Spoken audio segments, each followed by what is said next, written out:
तो ईरान बवाल पर इस वक्त एक और बड़ी खबर आ रही है। इरफान सुल्तानी को फांसी दी जाएगी आज। खामेनेई के खिलाफ इसने प्रदर्शन किया था। फांसी को लेकर ट्रंप ने सीधी सीधी धमकी दे दी है और कहा है कि अगर फांसी हुई तो करारा जवाब भी दिया जाएगा। इरफान सुल्तानी पर आरोप है कि इसने अल्लाह के खिलाफ प्रदर्शन में बहुत कुछ अनाप शनाप बोला और ईरान में उसकी एक ही सजा है और वो है मौत की सजा। 26 साल का है ये इरफान सुल्तानी, जिसे फांसी दी जानी है। और देखिए अब आपको इसको लेकर और क्या डिटेल है वो भी समझाते हैं। इरफान सुल्तानी की फांसी यहां होने वाली है। हालांकि खामेनेई का विरोध करता हुआ वो नजर आया था, लेकिन डोनाल्ड ट्रंप ने कह दिया है कि फांसी हुई तो फिर जवाब देने के लिए अमेरिका भी पूरी तरह से तैयार है।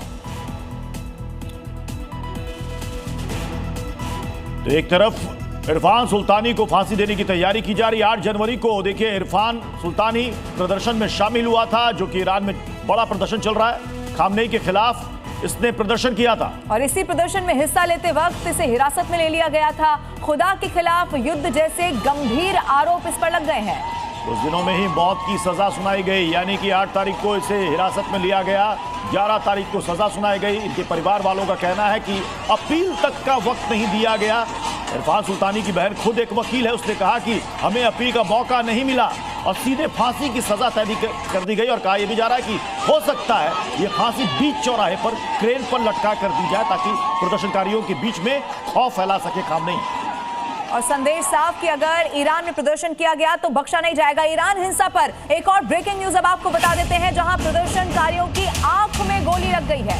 400 से अधिक लोगों को चोट आई है। हिंसक प्रदर्शन में हजारों लोगों की मौत का दावा किया जा रहा है। हिंसक प्रदर्शन का 18वां दिन है आज और उन प्रदर्शनकारियों पर कार्रवाई भी करवाई जा रही है। अब देखिए एक तरफ खबर ये मिलती है कि मौत का आंकड़ा भी लगातार बढ़ता चला जा रहा है। ये तस्वीरें देखिए आपके टेलीविजन स्क्रीन पर, ये तस्वीरें बताती हैं कि ईरान इस वक्त जल रहा है।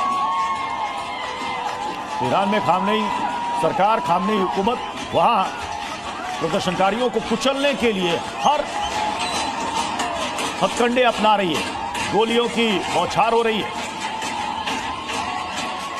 तो ईरान में जो मौत का आंकड़ा सामने आ रहा है उसको लेकर भी कुछ अलग अलग दावे किए जा रहे हैं, वो भी अब आपके सामने रखते हैं। ईरान इंटरनेशनल कुछ रिपोर्ट से बताती हैं कि 12,000 का आंकड़ा पार हो चुका है। रॉयटर्स के मुताबिक 2000 का यह आंकड़ा है। CNN इंटरनेशनल के हिसाब से यह आंकड़ा है 1850 का। इसके अलावा अगर लोकल मीडिया की वहां बात की जाए तो 200 से 500 लोकल मीडिया आंकड़ा बता रहा है, लेकिन अमेरिकी एजेंसी 2000 को भी आंकड़ा पार कर गया है। 2403 का आंकड़ा बता रहा है। और 18 दिन से हिंसक प्रदर्शन लगातार जारी है। लाखों प्रदर्शनकारी सड़कों पर उतरे हुए। अलग अलग 3 तस्वीरें इस वक्त आपके सामने हैं। लाखों प्रदर्शनकारी सड़कों पर इस वक्त उतरे हुए हैं। खामेनेई के खिलाफ ये प्रदर्शन किया जा रहा है। 200 से 500 लोगों की मौत का भी दावा जो है वो ईरानी मीडिया कर रही है। और प्रदर्शनकारियों के समर्थन में ट्रंप आ गए हैं। उन्होंने कहा है कि आप लोग विरोध करते रहें। आगे वो कहते हैं कि आपके लिए मदद आ रही है, हत्या करने वालों के नाम को नोट कर लिया जाए, ये भी डोनाल्ड ट्रंप ने कहा।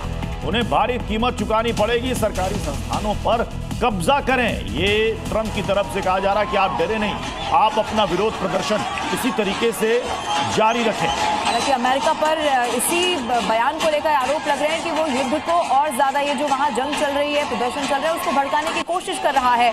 लेकिन एक बार फिर से डोनाल्ड ट्रंप का ये कहना सीधे मैसेज है उन प्रदर्शनकारियों को कि उनको सरकारी संस्थानों पर कब्जा करना है और अभी भी रुकना नहीं है। तो डोनाल्ड ट्रंप कह रहे हैं कि सड़कों पर डटे रहे प्रदर्शनकारी, अमेरिका की मदद रास्ते में है, सरकारी इमारतों पर आप कब्जा कर लें, हत्या करने वालों का आप नाम नोट कर लें, लिख कर ले लें, सबको सजा दी जाएगी, इसकी भारी कीमत उन्हें चुकानी होगी। और दूसरी तरफ अयातुल्लाह खामेनेई की तरफ से कहा जा रहा है किसी की धमकी से वो डरने वाले नहीं। अमेरिका ईरान में अशांति फैला रहा है, ईरान कभी दबाव के आगे झुकेगा नहीं, दुश्मनों के सामने मजबूती से खड़े हैं, हमारी डिफेंस सिस्टम बहुत मजबूत है। तो एक तरफ ट्रंप, दूसरी तरफ खामेनेई, दोनों एक दूसरे पर वार पलटवार कर रहे हैं। और इसी से जुड़ी हुई एक और ब्रेकिंग न्यूज आपको दे देते हैं, जहां ईरान के सुप्रीम नेशनल सिक्योरिटी काउंसिल के सेक्रेटरी अली लारिजानी ने यह कह दिया है कि ट्रंप और नेतन्याहू को ईरानी लोगों के ये मुख्य हत्यारे हैं। अमेरिका और इजराइल ईरान में अशांति फैला रही है, प्रदर्शनकारियों को भड़काया जा रहा है, सरकारी संस्थानों पर कब्जे की अपील की जा रही है। एक बार फिर से ट्रंप को सीधे तौर पर इसके लिए जिम्मेदार बताया गया।